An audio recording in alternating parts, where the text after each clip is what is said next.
The night, I heard his voice through the half-open door. He was whispering, soft but sharp, like someone afraid of being caught.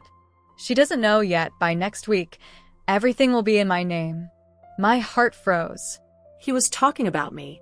The man I married. The man who had sworn to protect me. Right there, in that quiet moment, my world cracked open. I realized love can wear the face of betrayal. Hey family, before we dive into this powerful story, don't forget to hit subscribe so you never miss the next one. Please like this video, drop a comment to share your thoughts or lessons you learned, and give your honest review. I'd love to hear what you think. Now, let's begin the story. My name is Zainab, and this is the story of how I learned that sometimes the people you trust most are the ones who can destroy you the deepest. When I met Kamal, I was 28, living in a small apartment in Garki, working as a customer service officer at a private firm. Life was simple. I wasn't rich, but I was content. Kamal came into my life like a fresh breeze, calm, confident, with a kind smile that could make anyone feel safe. He worked with a big law firm in Abuja, always dressed sharp and smelling like expensive cologne. Everyone admired him. He spoke gently, and he always said the right things. At first, I thought I had finally found someone who understood me. He was thoughtful. He'd drive from Maitama to my office during lunch breaks, bringing food and jokes that made my day easier. He met my family in Kogi, charmed everyone, and before long, we were married. Our first year together was sweet. We moved into a cozy duplex in Woods. Every corner of that house felt like hope. Our pictures on the wall, our laughter echoing late at night. I used to look at him and think, this is my forever. But forever doesn't always last. It started with small things. His phone became a secret. He began locking it, even while in the shower. His eyes started avoiding mine when I asked questions.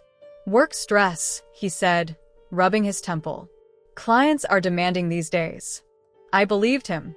I wanted to. But deep down, something in my heart whispered, Zainab, watch closely. At that time, I didn't know that whisper was trying to save me. By our third year of marriage, Kamal had changed. He was always busy, always somewhere else in his mind. He'd come home late, smelling like new perfume, not mine. I used to wait for him on the couch, dinner cold on the table. Sometimes, I'd fall asleep in the living room, only to wake up at midnight when I heard his car pull into the compound. One night, I asked softly, Kamal, are you seeing someone else? He laughed. Zainab, you watch too many dramas. I'm working for us. For our future. He kissed my forehead, and for a moment, I wanted to believe him again. But something was missing in that kiss. It felt empty. Then came the money talk. He started handling all our finances. Let me take care of it, he said. You shouldn't stress. I agreed because I trusted him. But soon, my salary stopped going into my account. He said we needed a joint system. At first, it made sense. We were married. We were supposed to be one. But then I stopped seeing the balance. The joint account became invisible to me. When I asked for access, he brushed it off. I'll show you later. He never did. By then, my mother had started asking questions. Are you happy, Zainab? She asked one Sunday afternoon over the phone. I'm fine, Mama, I said quickly. But my voice cracked. I was trying to convince myself more than her. It was a Thursday night when everything began to shift. I woke up to use the bathroom and heard Kamal's voice from the study. He was talking in low tones. Everything will be under my control soon, he said. She won't suspect anything. I froze. My breath caught. Was he talking about me? I leaned closer, my hand on the wall. My heart was pounding so hard, I thought it would give me away. He was silent for a moment, then laughed quietly. Don't worry, I'll make her sign the papers next week. My hands went cold. Papers? What papers? When he returned to bed, I pretended to be asleep. He slipped under the blanket, his arm brushing mine, as if nothing had happened. But my world had shifted. That night, I didn't sleep. I stared at the ceiling until the sun came up, thinking of all the ways love could turn into a weapon. The next morning, I smiled at him like everything was fine. But deep inside, I made a silent promise. I will find out the truth. From that day, I became a quiet watcher in my own home. I smiled when he smiled. I cooked, I cleaned, I acted like nothing had changed. But deep inside, I was studying every move he made. Kamal had a pattern. Every evening around 10 p.m., he'd go into the study, lock the door, and stay there until after midnight. Sometimes I'd hear him pacing, sometimes typing fast on his laptop, and sometimes whispering. At first, I tried to dismiss it as work, but when I noticed he always took his phone with him, even to the bathroom, I knew there was more. One night, I took a risk. When he left for work in the morning, I searched the study. My hands trembled the whole time. I opened drawers, checked the table, even under the printer. Then I found a brown envelope marked confidential. Inside were printed bank statements, not from our joint account, but from one I didn't know existed. The name on it wasn't his. It was Nora Mako. And money, large sums, were moving from our joint account to hers every week. My knees went weak. I sat on the floor, staring at the numbers until they blurred. When I heard his car outside, I quickly put everything back and rushed to the kitchen. I smiled when he walked in, pretending to chop vegetables. My heart was racing so loud, I could hear it in my ears. He kissed my cheek. "Zainab, you're quiet. Everything okay?" "Yes," I whispered. "Everything's fine." But it wasn't.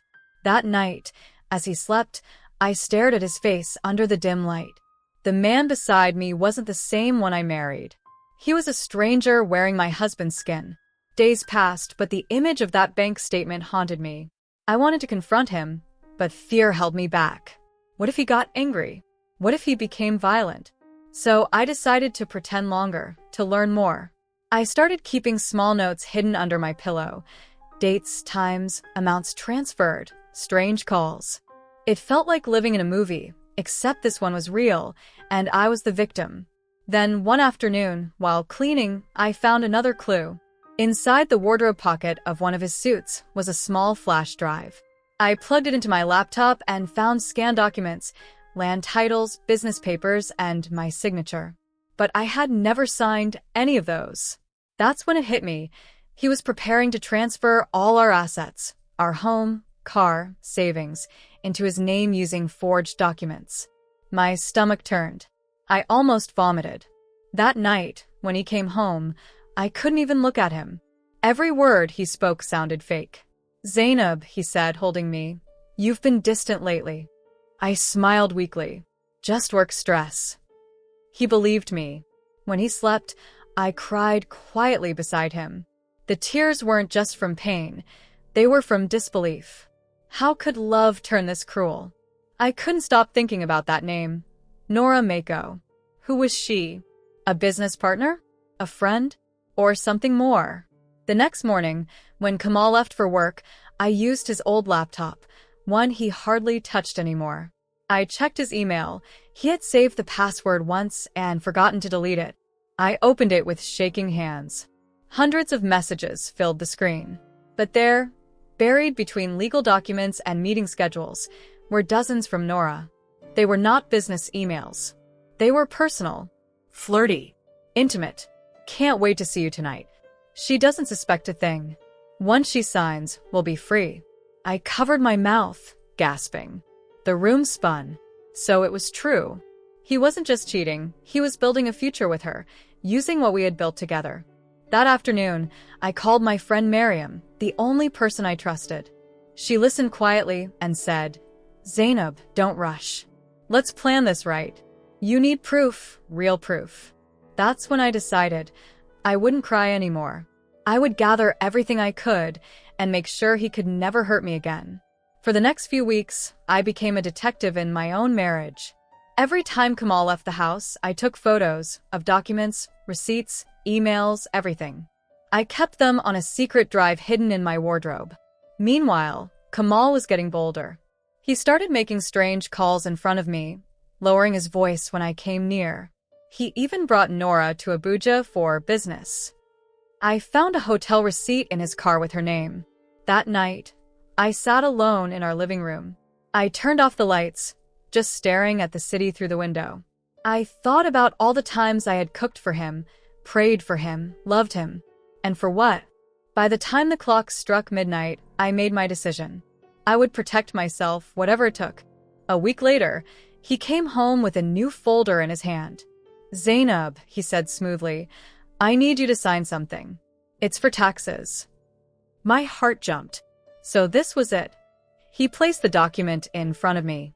I pretended to read casually, but my eyes caught it immediately. Property transfer. He wanted me to sign over the house. I looked up slowly. "You want me to sign this tonight?" "Yes, babe. It's just formality." I smiled faintly.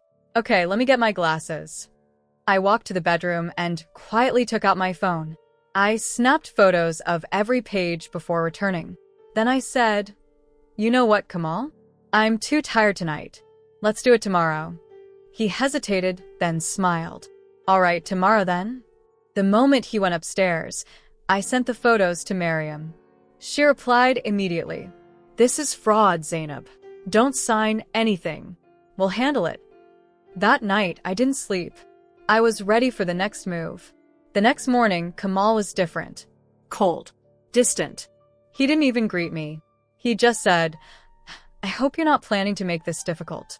My blood went cold. "What are you talking about?" I asked softly. He looked straight into my eyes. "You think I don't know you've been snooping around?" My heart stopped. He took a step closer, his voice low. "You went through my things.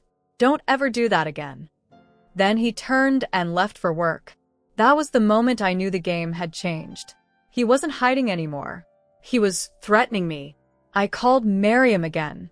"He knows," she replied. "Then it's time to move fast. We'll see a lawyer." That day, I packed a small bag, just clothes, my documents, and my secret drive, and left the house. I didn't tell him where I was going. I stayed at Miriam for the night. I felt broken, but I also felt strong. For the first time in years, I was choosing myself.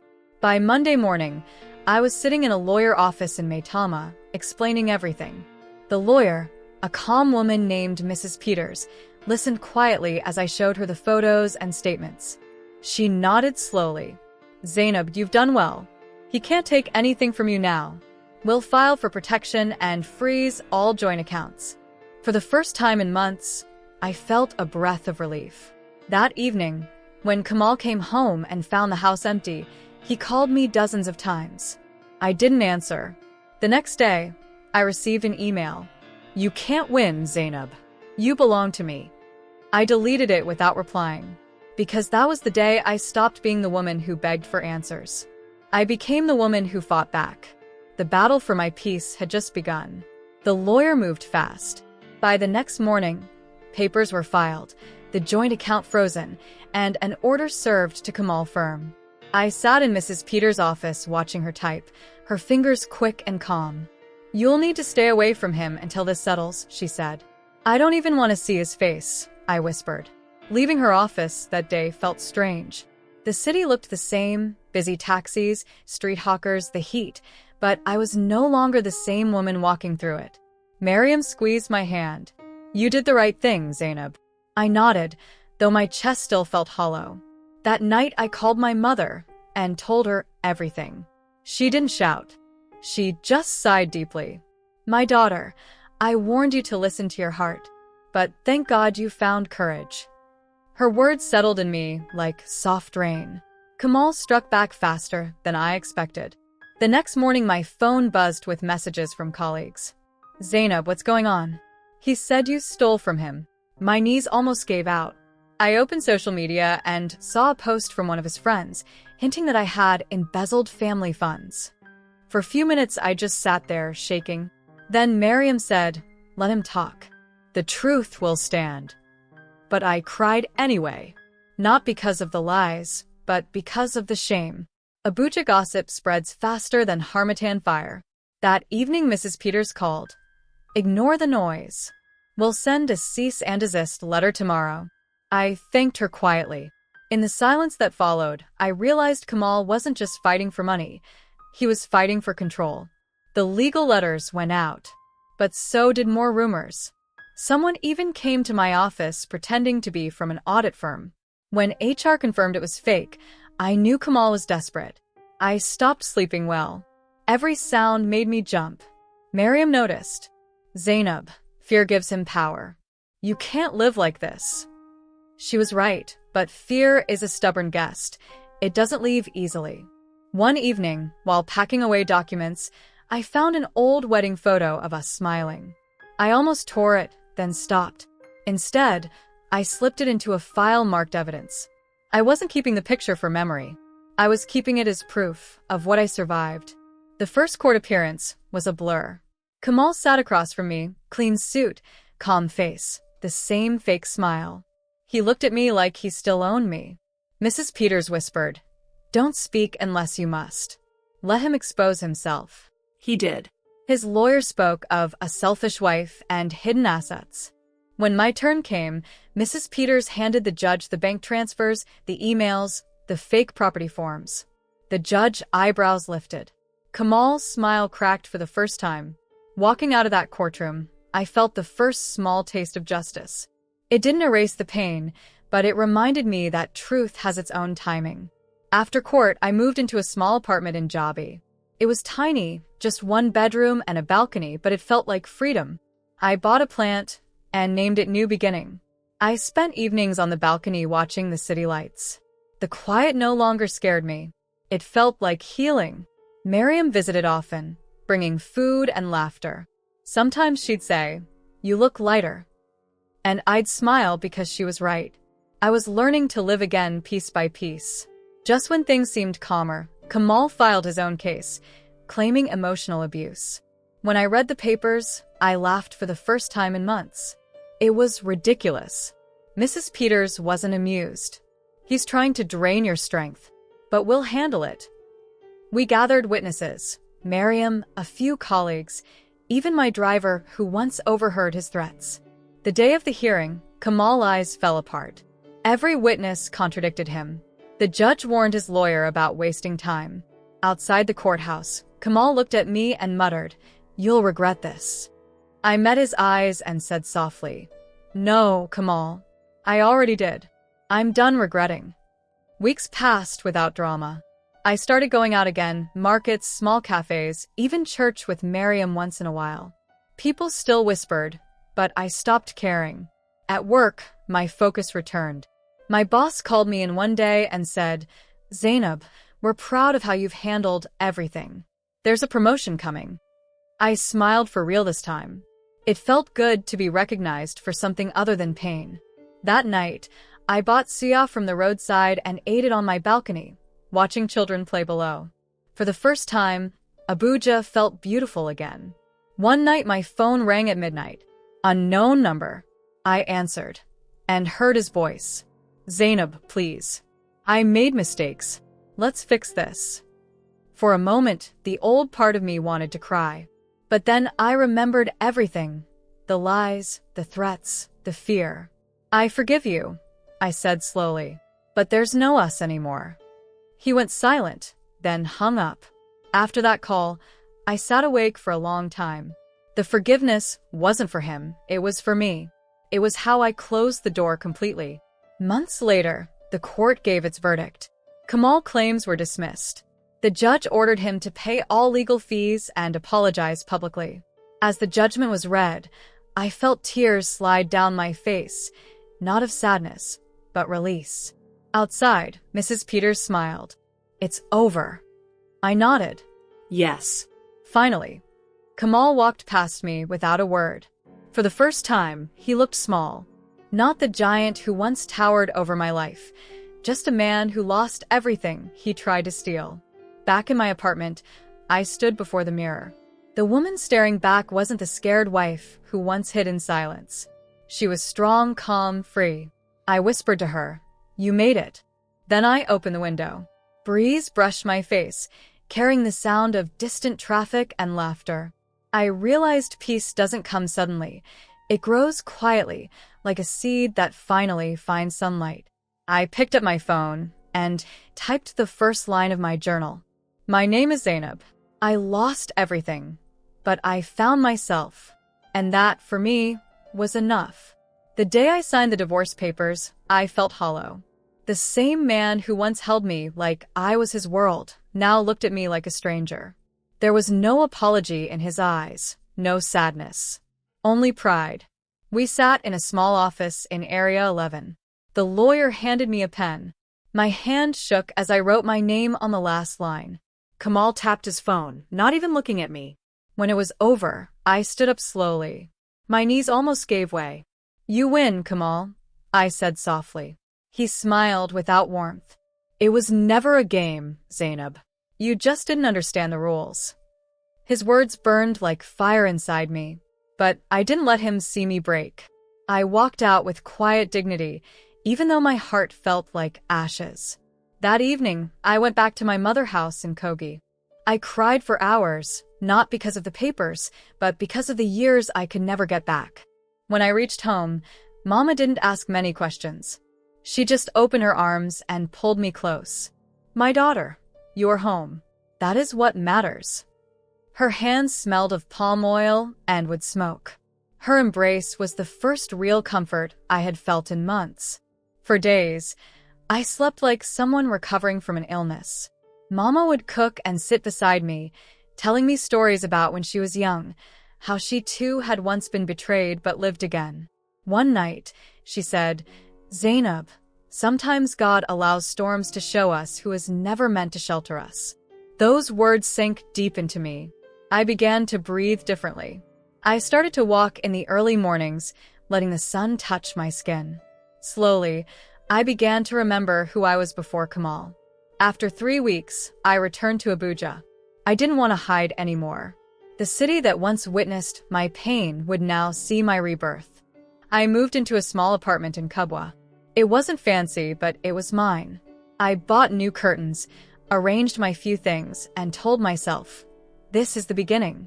I started applying for new jobs. Some rejections came, but I didn't stop trying.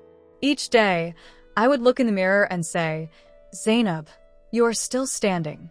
At night, I wrote in a notebook. I poured out my feelings, anger, sadness, fear, and hope. Writing became my healing. One afternoon, as I was cleaning the small sitting room, my phone rang. It was an unknown number. "Hello." "Good afternoon, Ma. Is this Mrs. Zainab Adamat?" "Yes." "This is from Harmony Bank. We received an alert that your joint account has been flagged for suspicious withdrawals." My heart skipped. Joint account? The one Kamal said he closed? The officer continued, "Would you like to come in to verify your details?" I agreed immediately. That night, I couldn't sleep. What had Kamal done now? The next morning, I wore a plain dress and tied my scarf neatly. My legs trembled as I entered Harmony Bank in Maytalma. The manager, a kind-looking woman, invited me to sit. "Madam, there was an attempt to transfer the remaining balance to a foreign account.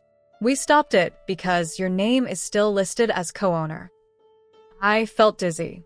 "How much is left?" She turned the screen to me. The amount was shocking, millions. I stared at it, speechless. Kamal had not taken everything after all. The manager said gently, "You can withdraw your part if you wish." I signed the papers with shaky hands. As I walked out, sunlight fell across my face and I whispered, "Thank you, God." 2 weeks later, I was leaving my office when I saw a familiar car parked by the gate. Kamal. He stepped out, still confident, but this time I saw something different in his eyes. Tiredness. "Zainab," he said quietly. "You took the money." I met his gaze. It was mine too. He nodded slowly. "I didn't come to fight. I just wanted to say, I lost everything." I didn't reply. I just looked at him and realized he wasn't the man I once loved. He was a shadow of his greed. When he drove away, I felt no anger, just peace. With part of that money, I started a small online business selling handmade home decor. I named it Z Creations. At first it was slow, but word spread. My old colleagues supported me. Orders came from Lagos, Kano, and even Ghana. Each sale felt like proof that I could rebuild from nothing. I worked late into the nights, often falling asleep with glue and fabric beside me. But this time, my tiredness was sweet. It was the kind that builds, not breaks. One evening, I attended a women's business forum in Jabi. There, I met Mrs. Rakaya, a kind woman in her 50s who ran a successful catering company.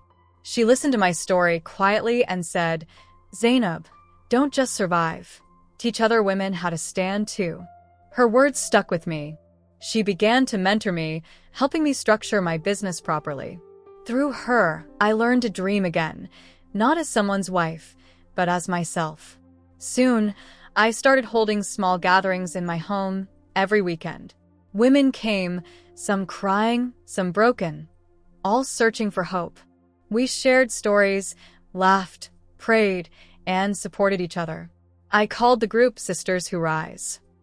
It became a safe place for women to talk without shame, to remind each other that strength lives within us, even when life tries to bury it. Months passed. Abuja began to look beautiful again. The streets that once held my tears now held my laughter. Sometimes I drive past was where Kamal and I once lived. I no longer felt pain, only gratitude. One Sunday morning, as I sat with a cup of tea watching the sunrise, Mama called. "My daughter," she said, "are you happy now?" I smiled. "Yes, Mama. I am at peace." She laughed softly. Then it was all worth it. And in that moment, I realized something. Life had broken me once, but in the breaking, I had found my strength. Peace came to me slowly, like morning light creeping through a half-closed curtain. Some days were soft. Some still ached. I would wake up early, pray, and then sit by my window, sipping tea while listening to the birds outside. Abuja felt calmer now. The noise of traffic, the hum of generators, they no longer annoyed me. They reminded me I was still alive. In those quiet days, I began to notice the small beauties I once ignored. The woman selling pap on the corner who always smiled. The laughter of children running through the compound. The warmth of the sun after rain. Healing wasn't a big, dramatic thing. It was slow, simple, and sacred. One hot afternoon, my car broke down on my way to deliver some decor items in Abuja. I was standing under the sun, frustrated, when a black Toyota Camry stopped beside me. A man stepped out, tall, calm, with kind eyes. "Are you okay, madam?" he asked. "I think my car overheated," I said, wiping sweat from my forehead. He checked it briefly, then smiled. "The radiator's dry. You'll need water." He fetched a bottle from his car and helped me fill it. When we finished, I thanked him. "No problem," he said, smiling. "I'm Musa." I smiled back. Zainab. That was all. No sparks, no magic. Just a simple act of kindness from a stranger who felt like peace in human form. 2 days later, I received a message. "Hope your car is fine now, Musa." I smiled. We started talking occasionally, small, respectful conversations about work, traffic, and random Abuja things. He never asked too many questions. He listened more than he spoke, and that somehow felt safe. One evening, he said, "You sound like someone who has been through a lot but still carries light." That message made me pause. Nobody had ever said that to me before. I didn't reply immediately, but I smiled for a long time. Even with peace returning, the shadows of my past still followed me sometimes. One night, I dreamt of Kamal again. In the dream, he was smiling, that same confident smile, but this time, I wasn't afraid. I just looked at him, then turned and walked away. When I woke up, my pillow was wet with tears, but they weren't sad ones. They were the tears of release. I whispered into the dark, "I forgive you." Forgiveness wasn't easy, but it was necessary. It wasn't for him, it was for me. Musa worked with a real estate company in Jabi. Sometimes, after my deliveries, he'd invite me to his office for lunch. He was quiet, disciplined, and humble. Nothing like Kamal. One afternoon, I noticed a framed photo on his desk, a woman and 2 children. "Your family?" I asked softly. He nodded. Yes. "My wife passed 4 years ago. I raised the kids alone." I felt a lump in my throat. "I'm sorry." He smiled faintly. "It's okay. Life breaks us all somehow, but we heal." Something about the way he said it touched me deeply. We were both survivors, just in different ways. There was a small public garden near Jabi Lake. I started going there on weekends to clear my mind.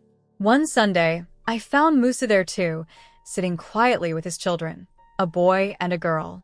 He waved me over. "Come join us." We spent the afternoon eating suya and laughing. The children told me stories about school, and I taught them how to fold paper flowers. When the sun began to set, the little girl hugged me. "Auntie Zainab, will you come again?" My heart melted. Of course. That day, something shifted quietly inside me. Not love, not yet, but hope. Mama came to visit me for a week. When she saw my new apartment and how peaceful I looked, she smiled. "My daughter, I prayed for this glow," she said, touching my cheek. I laughed. "Mama, it's just peace." She noticed Musa's call one evening and raised an eyebrow. "So, who is this Musa, Mama?" I said, laughing. She chuckled. "Don't worry. I can tell his name brings you peace. Just remember, my child, not every good man has to replace the bad one. Some are just reminders that good still exists." Her words stayed with me. A few weeks later, Kamal's cousin called me unexpectedly. "Zainab, please can you come? Kamal is sick. He's asking for you." For a long moment, I said nothing. My hands trembled slightly. Part of me wanted to hang up, but another part whispered, "Go." When I saw him in the hospital, I barely recognized him. He looked thin, tired, defeated. "Zainab," he whispered, "I'm sorry." I stood there, silent. The pain of the past rose again, but it didn't consume me. "I forgave you already," I said quietly. "I just never told you." He closed his eyes and nodded weakly. Walking out of that hospital, I felt lighter than I had in years. One evening, Musa and I were sitting by the lake again. The air smelled of roasted corn and cool water. "Zainab," he said softly, "can I be honest?" "Yes." "I like your strength. You've taught me what healing looks like. I'm not rushing anything, but I'd like to know you, truly." I looked at him for a long moment. The fear in me was loud, but peace was louder. I smiled faintly. "Let's take it slow." He nodded. "Slow is good." For the first time in years, I felt safe letting someone in. It's strange how life works. The same city that once broke me was now the place I found peace again. Z Creations had grown. I hired 2 assistants. Sisters Who Rise had become a registered foundation. Women called me Auntie Z, seeking guidance, and I helped them find their light again. One early morning, as I watched the sun rise from my balcony, I whispered a prayer. "Thank you, God, for not letting my pain be wasted." I had lost a marriage, but found myself. I had faced betrayal, but found truth. I had walked through darkness, and still I rose. The past no longer hurt. It had become my teacher. And with every sunrise over Abuja, I knew the truth didn't just wake me. It set me free. The dream that started in my small living room became something bigger than me. Sisters Who Rise was no longer just a weekend gathering. We rented a small office space in Guaranpa. Every Saturday, women came, young and old, rich and poor. They came carrying stories of pain and left carrying seeds of hope. We offered free business training, counseling, and even small grants for women starting over. I didn't have all the answers, but I had experience, and that was enough. Sometimes, I'd stand at the door, watching them laugh together, and I'd whisper, "We made it." One day, I received a call from a local radio station. "Mrs. Zainab Adamu, we'd like you to speak about your foundation and your story." My heart raced. I wasn't used to microphones or interviews. The next morning, I sat in the studio, my palms sweating. When the host asked me, "What gave birth to this movement?" I took a deep breath. "Pain," I said softly. "Pain birthed it. But also love, love for women who think it's over. Because it's never over until God says so." After that interview, messages poured in. Many women wanted to join. Some just wanted to talk. I realized my voice had power, not because it was loud, but because it was honest. One sunny afternoon, while shopping in Jabi, I heard a familiar voice call, "Zainab." I turned and froze. It was Kamal's sister, Aisha.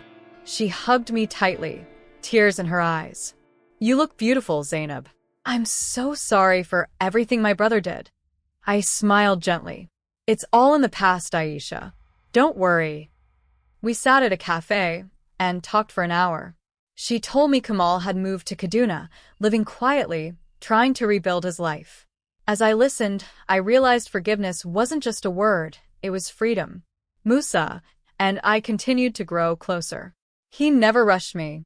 Some evenings, we'd sit quietly in his car, talking about life, the children, or nothing at all.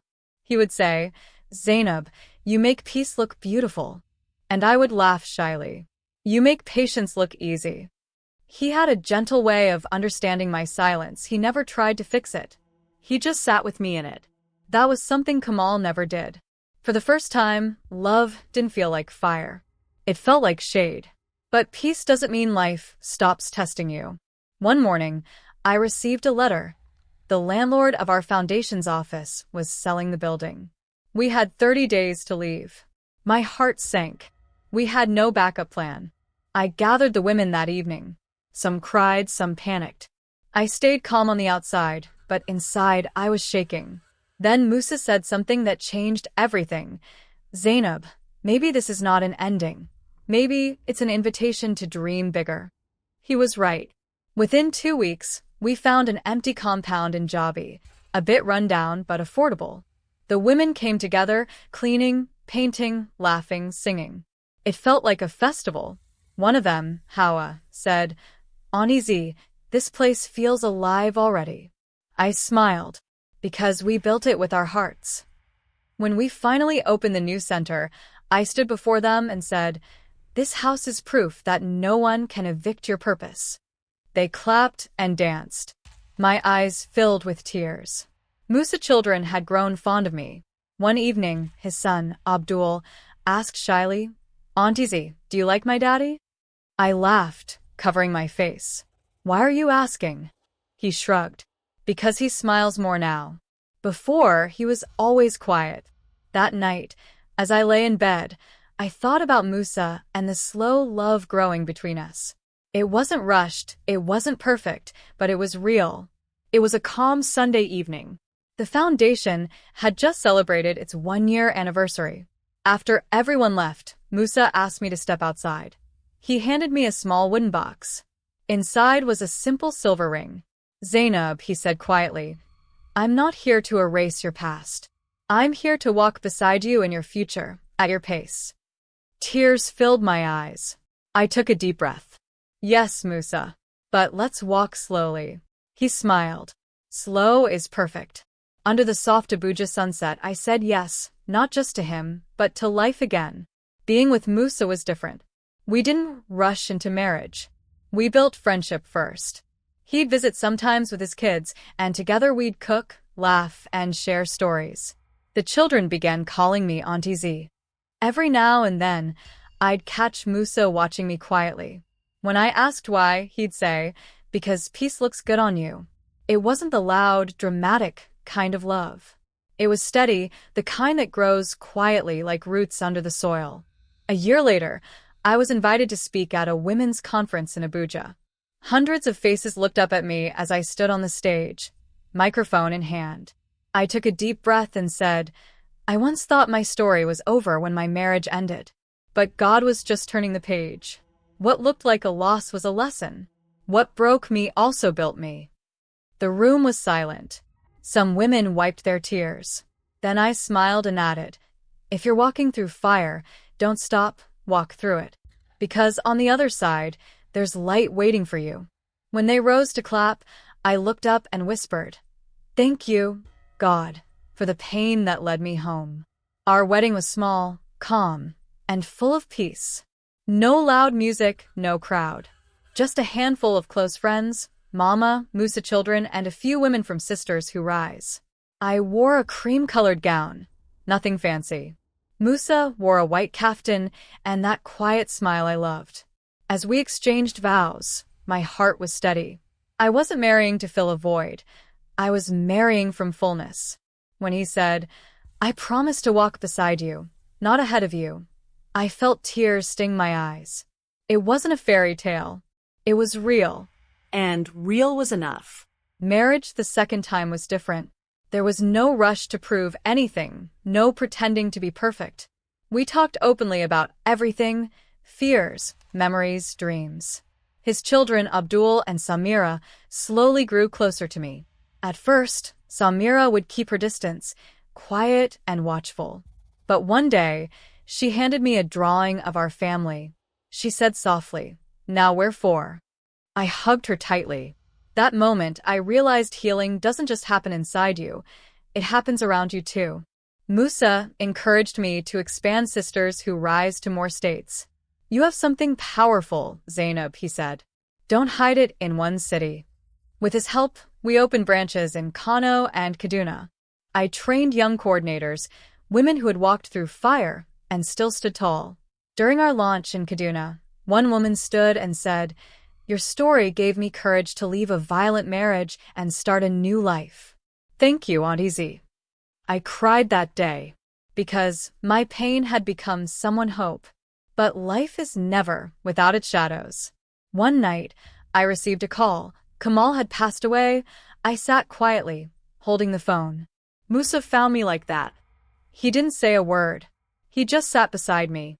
I whispered, "He hurt me, but I never wished him harm." Musa nodded. "That's what makes you different." We prayed for his soul that night. I slept with tears on my face, not of sadness, but of release. The circle had finally closed. Months later, I started a mentorship program for young girls, Rise Early. We taught them confidence, financial literacy, and emotional strength. One girl asked, "Auntie Z, how did you survive when your world fell apart?" I smiled softly. By refusing to stay on the ground. I told them, "Sometimes the people we love the most are sent to teach us the hardest lessons. Don't hate them. Learn, heal, and rise." They clapped, and in their young faces, I saw my younger self, scared, hopeful, and full of light. Mama was getting older, so Musa and I took the children to visit her. She was sitting under the mango tree, smiling as we arrived. When she saw us, she said, "Zainab, look at how far God has brought you." We sat on the veranda that night, eating roasted corn. The moon was bright, and the air smelled of home.